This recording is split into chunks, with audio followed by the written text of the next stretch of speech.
My name is Marcus Chen and I'm 24 years old. What I'm about to tell you isn't a story about forgiveness or second chances. This is about the moment my parents realized they'd thrown away something priceless because they couldn't see past a price tag. This is about the night my father stood in a crowd of 800 people and watched me become everything he said I'd never be. Before I tell you about that launch event, when Dad's voice cracked trying to call my name and I walked past him like he was invisible, I need to take you back to the beginning. Back to the house on Willow Creek Drive, where my parents calculated my worth down to the dollar and decided I wasn't a worthwhile investment. I grew up in a middle-class suburb of Seattle, the younger of two children. My older brother, David, was 17 when this story begins.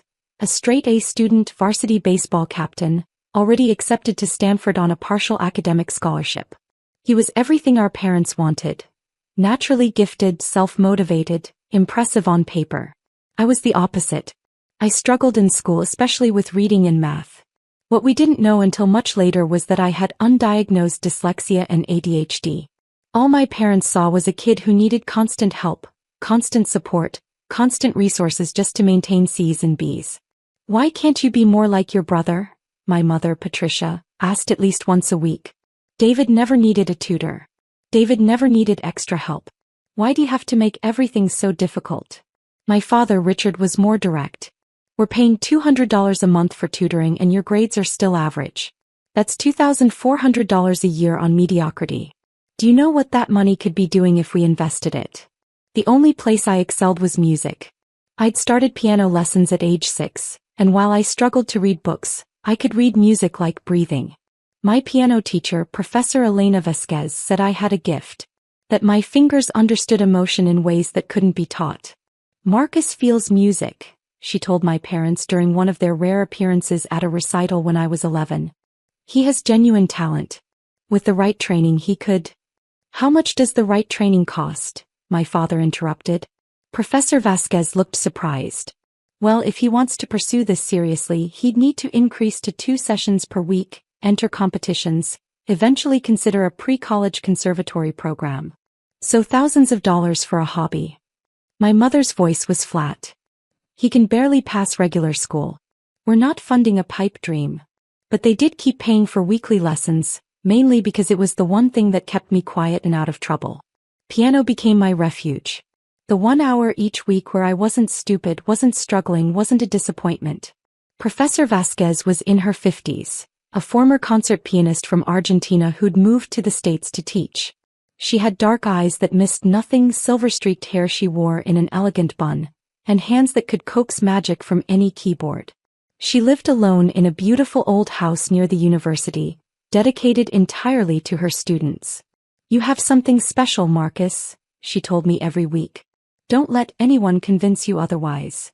By the time I was 14, my parents' resentment had reached a breaking point. David was finishing his first year at Stanford, and the bills were piling up despite his scholarship. I was still struggling through 8th grade, still needing weekly tutoring for $50 an hour, still costing them money for minimal return on investment. That's literally how my father put it, minimal return on investment. It happened on a Tuesday in April. I came home from school with my report card. 3 B's, 2 C's and 1 D in algebra.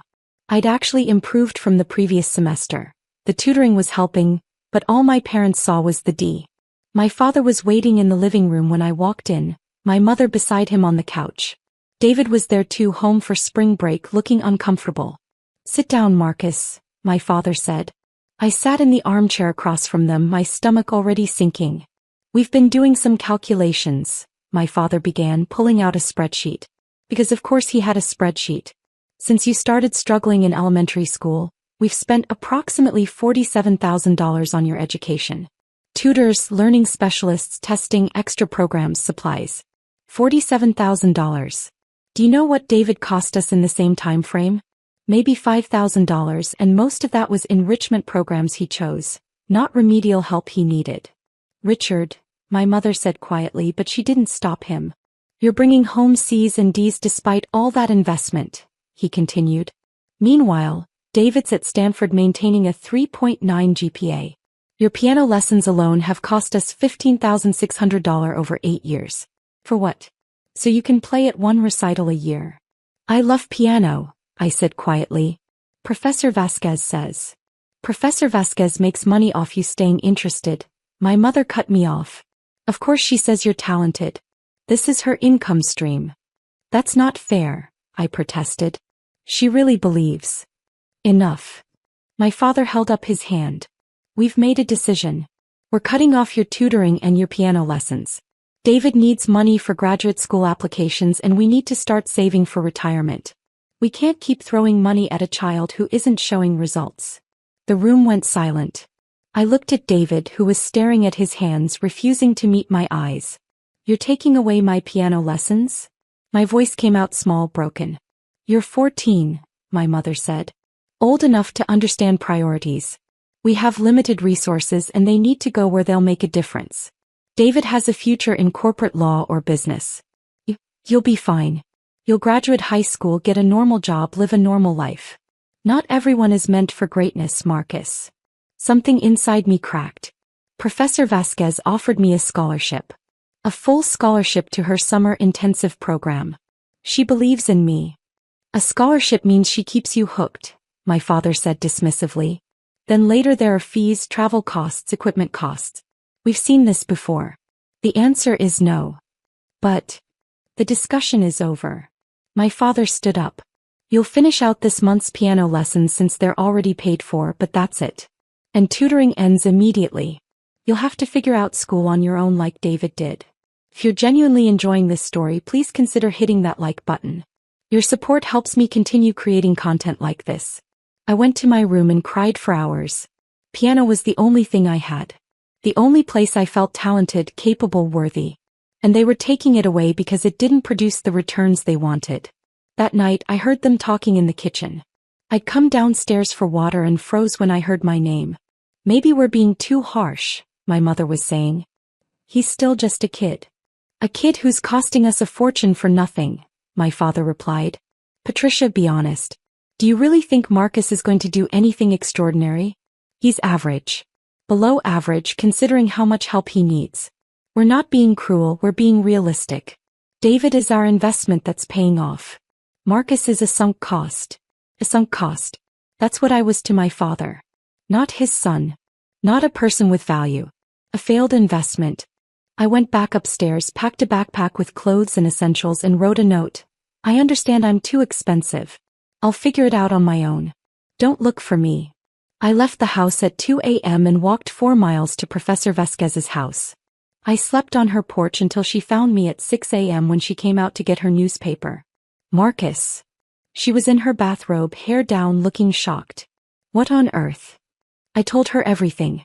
The conversation, the spreadsheet, the $47,000 being called a sunk cost.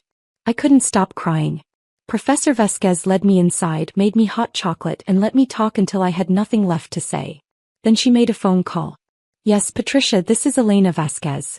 Marcus is at my house. He's safe. We need to talk. My parents arrived an hour later. They didn't look worried, they looked annoyed.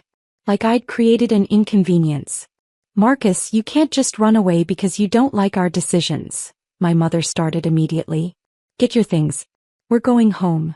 Actually, Professor Vasquez said calmly, I'd like to speak with you both first.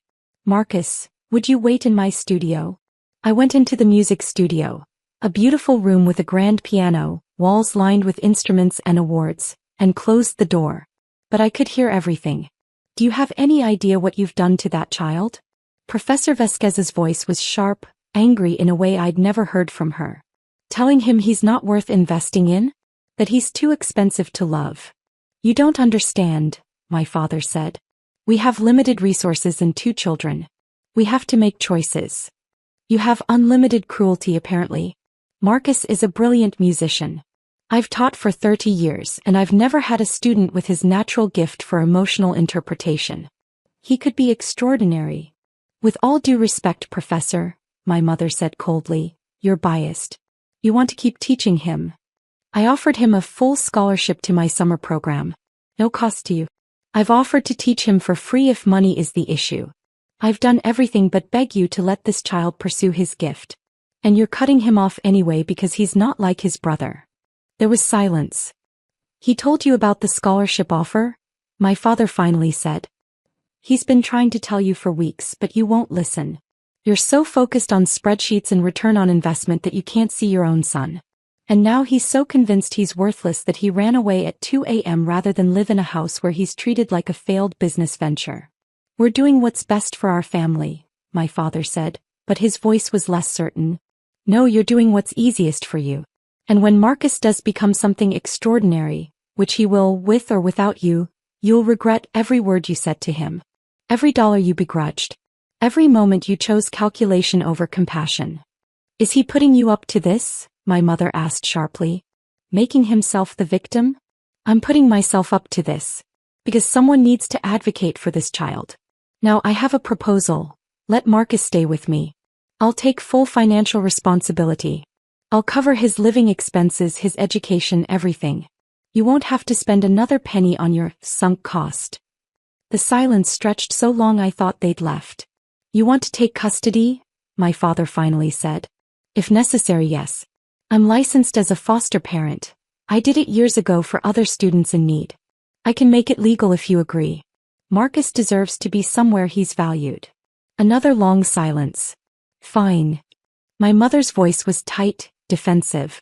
If he wants to throw away a perfectly good home for a fantasy, let him. We tried our best. We gave him opportunities.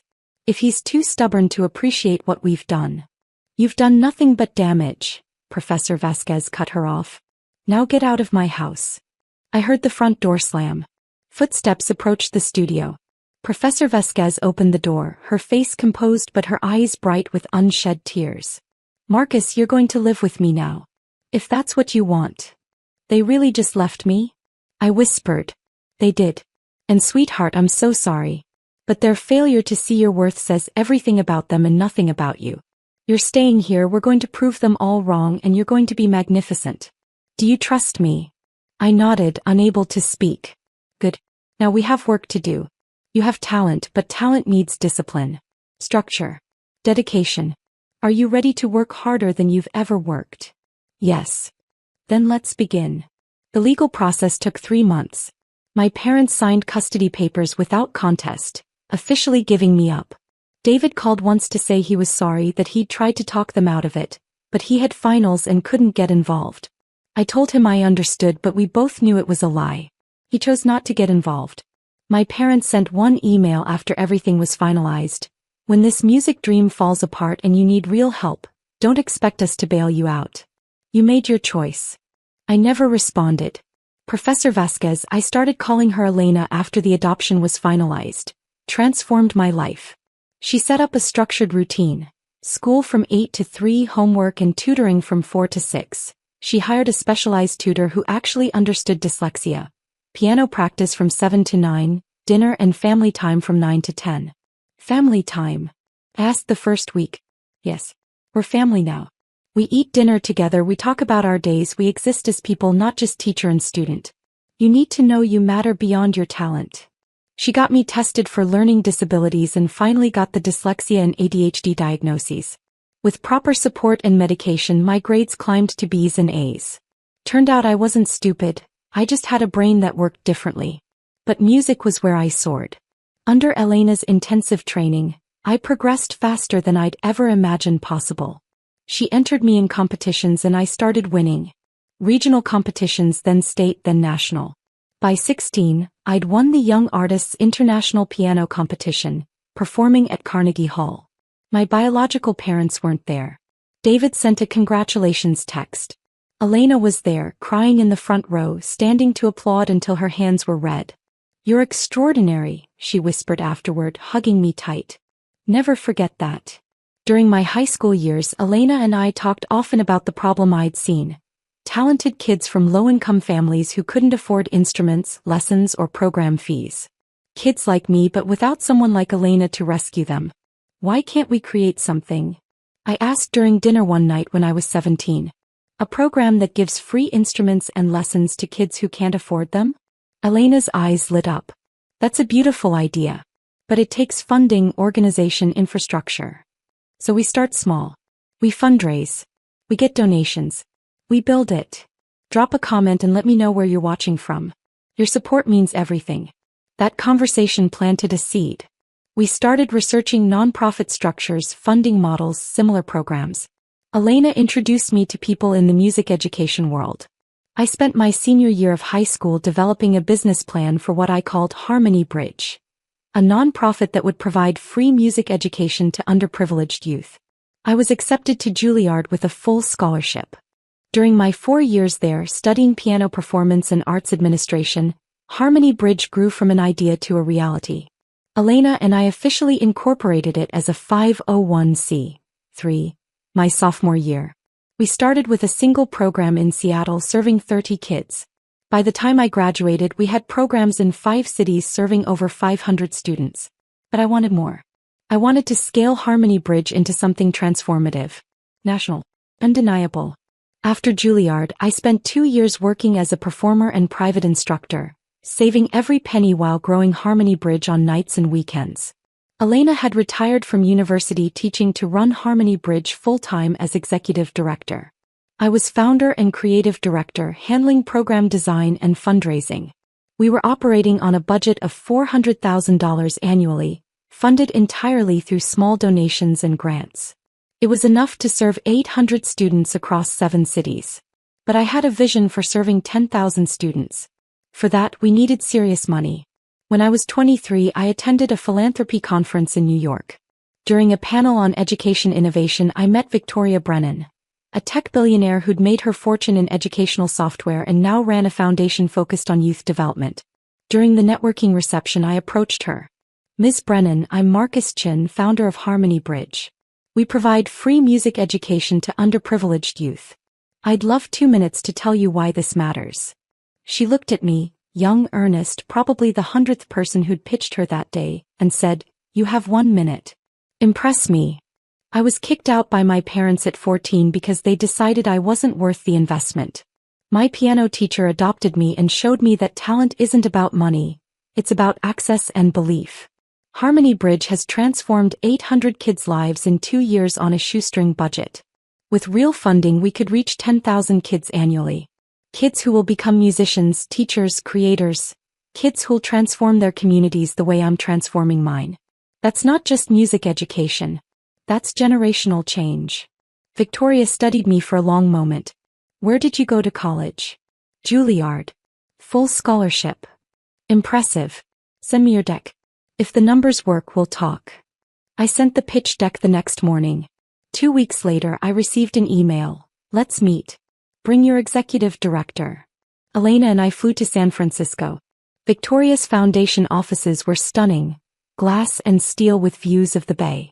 We presented our vision, a $25 million capital campaign to expand Harmony Bridge to 30 cities over 5 years, serving 10,000 students annually with free instruments, lessons and performance opportunities. Victoria asked tough questions. She challenged our cost models, our scalability plans, our impact measurements. Elena and I had answers for everything. We'd spent years preparing for this moment. At the end of the 3-hour meeting, Victoria leaned back in her chair. I started coding at 12 because a teacher gave me access to a computer I couldn't afford. That access changed my life. I see the same thing in your model. You're not just teaching music, you're opening doors. I'm in for $15 million seed funding. But I want 2 things in return. My heart stopped. $15 million? 1. You stay as founder and face of the organization. This story starts with you and people need to see that. 2. You launch publicly with an event that showcases your students and tells your story. Make people care. Make them donate. Turn this into a movement. We can do that, Elena said, squeezing my hand under the table. Then let's change some lives. The contract was signed within a month. With $15 million in funding, we launched an aggressive expansion plan. We hired staff, secured partnerships with schools and community centers, and recruited master teachers. We designed a launch event for 10 months later, a gala concert at the Seattle Symphony Hall featuring Harmony Bridge students alongside professional musicians. The event would mark our official national launch. Media would be there. Donors. Politicians. Anyone who mattered in arts and education. And somehow my biological parents found out about it. The invitation list for the Harmony Bridge launch gala was carefully curated. 800 guests, including major donors, education leaders, politicians, arts organizations and press. Tickets started at $500 with VIP tables at $10,000. Every penny went to program funding. I hadn't thought about my biological parents in months. I'd been too busy with expansion plans, hiring, and event preparation. They were part of a past I'd moved beyond. 3 weeks before the launch, I received an email from an address I didn't recognize.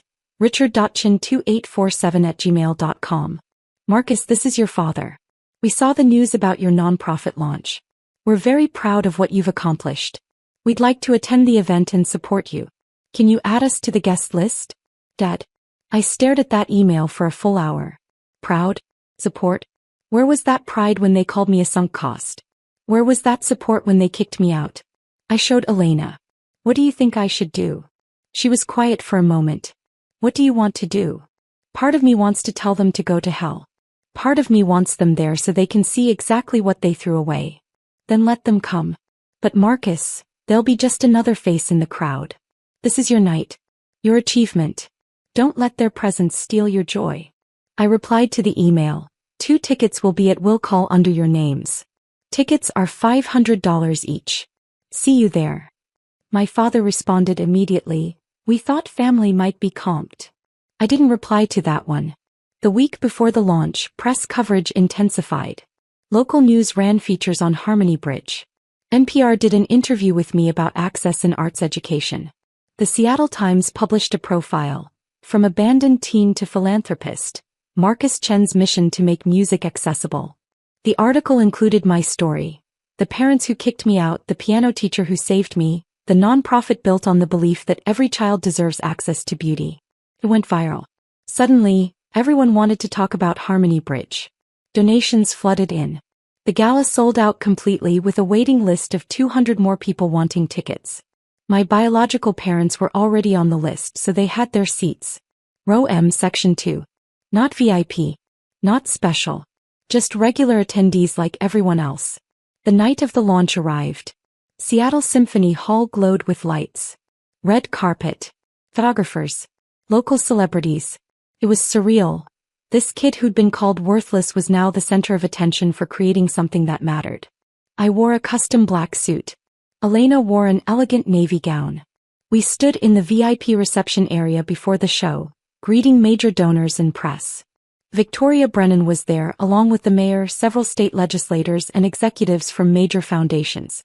You did it, Elena whispered to me at one point, her eyes bright with tears. Look at this. Look at what you built. We built, I corrected. I'm nothing without you.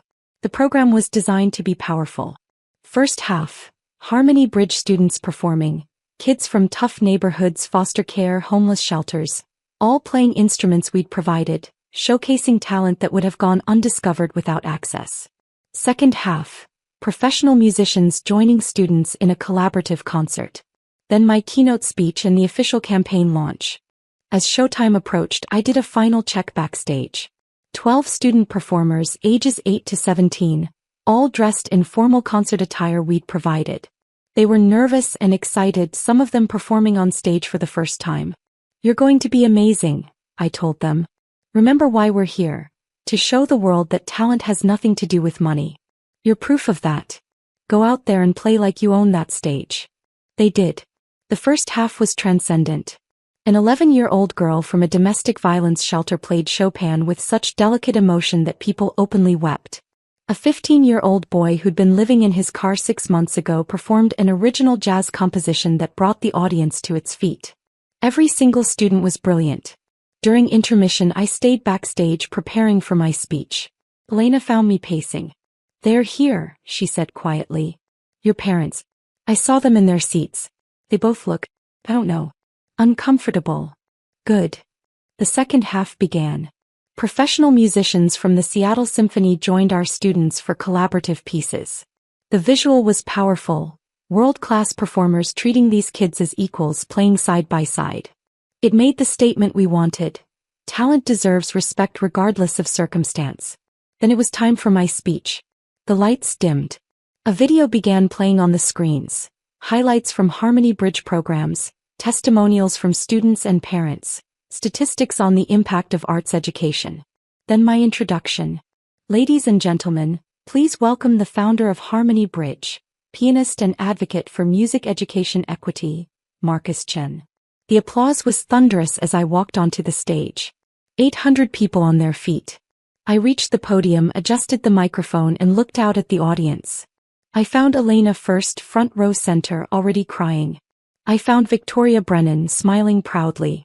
I found the mayor, legislators, donors who'd believed in this vision. And I found my parents. Row M, section 2. My mother looked older, worn. My father had gained weight, lost more hair. They both looked overwhelmed, like they couldn't quite believe this was real. My father's eyes met mine. He opened his mouth like he was going to say something, call my name, try to get my attention, but no sound came out. His voice cracked silently, lost in the vastness of the hall. I looked away. 10 years ago, I began, my voice steady and clear. I was told I wasn't worth investing in, that I was too expensive, that the money spent on my education, on helping me pursue what I loved, was wasted because I wasn't showing the right kind of results. The audience was silent, hanging on every word.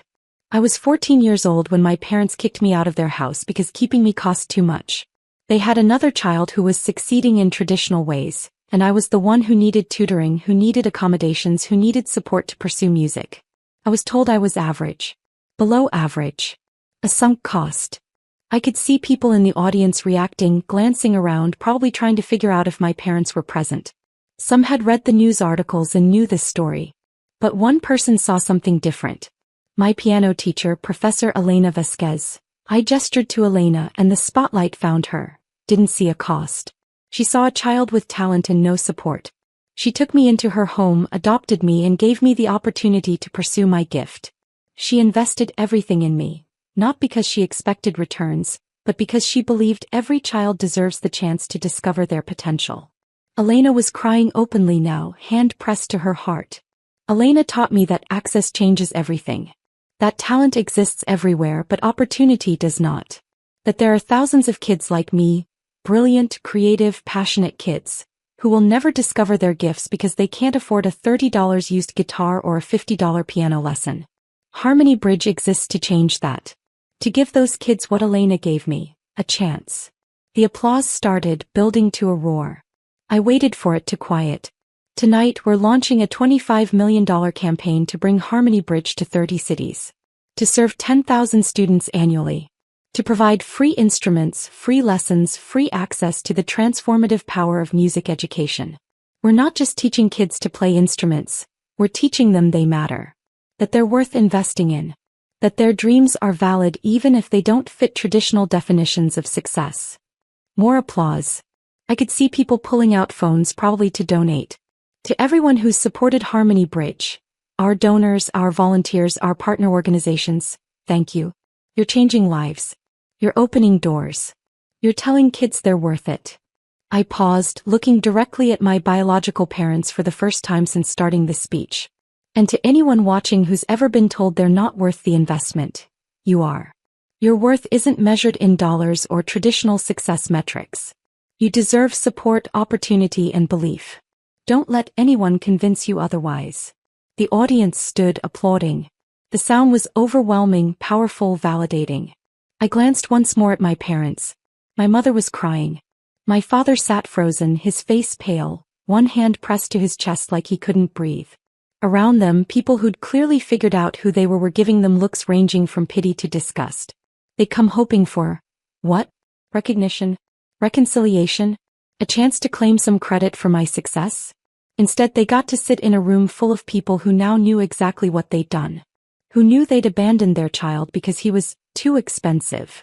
Who knew they'd chosen spreadsheets over their son. I walked off stage to a standing ovation. The rest of the evening was a blur of congratulations, handshakes, photos. Donors pledging money. Students thanking me. Elena hugging me so tight I could barely breathe. I'm so proud of you, she whispered. So incredibly proud. I never spoke to my parents that night. They didn't approach me, probably too ashamed, too aware of the eyes on them. I saw them leaving early during the reception, slipping out side doors like they were escaping. Good. The launch was a massive success. Between the gala and subsequent media coverage, we raised $8 million in the first week. Combined with Victoria's seed funding and other major gifts, we exceeded our $25 million goal within 6 months. Harmony Bridge expanded rapidly. Within a year we had programs in 25 cities. Within 2 years, we were serving 8,500 students annually. The impact was measurable and profound. Students' grades improved, self-confidence increased, college enrollment rates rose. We were changing lives. My biological parents tried to contact me exactly once more. 3 days after the launch, I received a long email from my father. I've never shared it publicly, but I'll share excerpts here. Marcus, I don't know how to begin this. Your mother and I were at your event. We were so proud but also devastated. Sitting in that audience, hearing you tell our story, seeing what you've become, we realized the magnitude of our mistake. We treated you like a business decision instead of our son.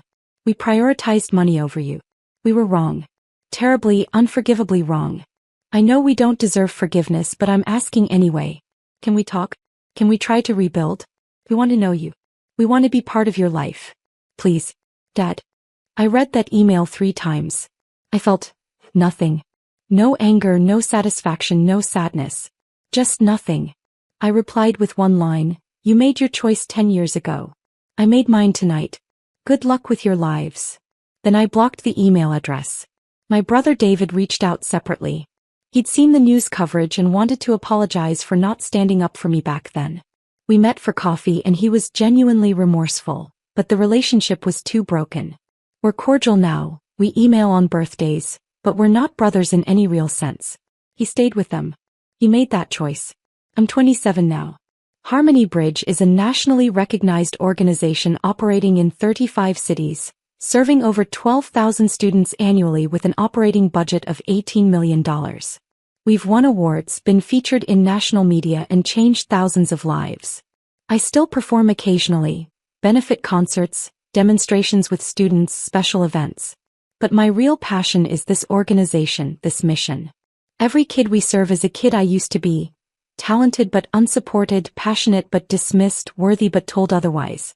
Elena is 63 now, still our executive director, still my mom in every way that matters. She walks through our programs and cries happy tears seeing kids discover music the way I did. She tells them they're extraordinary. She makes them believe it. I heard through mutual acquaintances that my biological parents divorced 2 years ago. The shame of the public exposure apparently destroyed what was left of their marriage. My father is living alone in a small apartment. My mother moved to Arizona to be near her sister. David checks in on them occasionally out of obligation, but even he admits the relationship is strained. They lost everything trying to protect their investments. Meanwhile, the son they threw away built something that outlasted them. Sometimes people ask if I ever regret the speech at the launch. If I think I was too harsh making my parents' abandonment public like that. I don't regret it. That speech wasn't about revenge, it was about truth.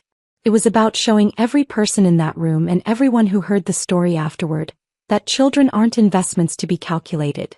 They're people to be loved, supported, and believed in regardless of the price tag. My parents taught me what not to be.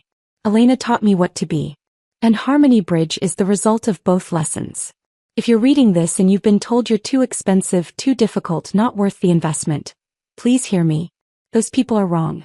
Your worth isn't determined by what you cost or what you produce. Your worth is inherent. You deserve support, opportunity, and unconditional belief. Find your Elena. Find the people who see your potential and invest in you because they believe in you, not because they expect returns. Build something meaningful with that support. And then prove every doubter wrong by becoming exactly who you were meant to be. I'm living proof it's possible. And Elena, thank you. For seeing me when I was invisible. For believing in me when I was called worthless. For teaching me that love isn't conditional and family isn't biology. Everything I am, everything I've built, exists because you said yes to a scared 14-year-old kid on your doorstep. I love you, always. This is Marcus Chen, founder of Harmony Bridge, reminding you that every child deserves access to beauty, opportunity, and unconditional belief. We're going to keep opening doors until every kid gets that chance. Thank you for listening to my story.